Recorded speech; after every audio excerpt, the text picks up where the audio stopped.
السلام عليكم. شلونك تشيك؟ اخبارك؟ طمني عنك. شباب، هذا الفيديو بتمنى يصل لأكبر عدد من المستخدمين على منصة فيسبوك بالنسبة لإعادة الأعمار بسوريا. طبعا من اهتمامات الحكومة السورية إعادة الأعمار، ومن اهتمامات كمان المتعهدين كمان إعادة الأعمار، وصار لعينا وحكينا ألف مرة إنه يا جماعة بس انتبهوا، طلعوا على موضوع إعادة الإعمار. في تقنيات حديثة للعزل وأخف وأمكن من البلوك بأربع خمس أضعاف، وأرخص لأنه الرمل الأصفر موجود في سوريا، الرمل الكلسي موجود في سوريا، الكلس متوفر بكميات هائلة بسوريا وليس بحاجة لإسمنت. برجعوا على الإسمنت، برجعوا بيستخدموا الإسمنت وبسكبوا البلوك، وبقول لك إعادة تدوير واتفاقيات وراها ما بعرف مين. يا شباب، موضوع إعادة الأعمار حكينا فيه من يوم التحرير، وأنا عملت دراسة جدوى ورفعتها لغسان عبود، ورفعتها لغرفة صناعة حلب، ورفعتها لمين بدك، ما ضل حدا ما حكينا. شباب، الطوب الرغوي أحسن من الطوب الإسمنتي، الطوب الرغوي أحسن من الطوب الإسمنتي، إن كان بالهدر أوفر، وإن كان بالسرعة أضبط، وإن كان بالتمديدات أقوى، وإن كان بإيش بدك، بالزريقة الياسة أوفر وأسرع، أسرع بخمس أضعاف وأوفر بنص القيمة. يا أخي، معمل واحد بس بسوريا، معمل واحد بس بسوريا بكفي سوريا كلها.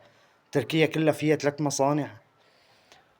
لأيمت نحن نضل هيك على عهد جدي وجدك؟ خلص في تقنيات حديثة اشتغلوا عليها. بفتحوا لي مشاريع، والله العظيم المشاريع اللي عم نشوفها نحن ب100 مليون و200 مليون و300 مليون. انا كمعمرجي يا اخي، اعمل لي معمل طوب رغوي، اعمل لي معمل طوب رغوي. لا توهمني بمشاريعك ال100 مليار و200 مليار. معمل طوب رغوي بكلفك مليون دولار، مليون دولار بالحد الأعظم. مليون دولار بيأمن فرص عمل 50,000 فرصة عمل مباشرة، و1,500,000 فرصة عمل غير مباشرة.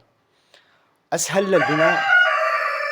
مظلوم والله عظيم، لو عم بصور فيديو.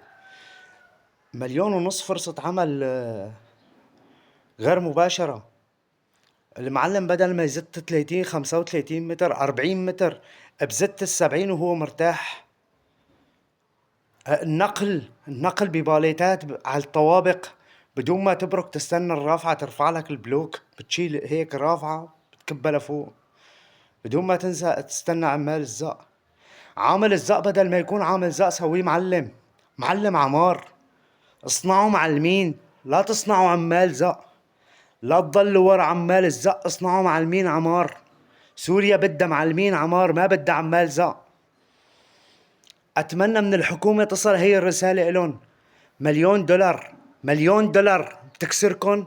عم نسمع عن عالم عندها مليارات، بس اللي بده يبني ببني، واللي بده يشتغل بمشاريع على كيفه يشتغل.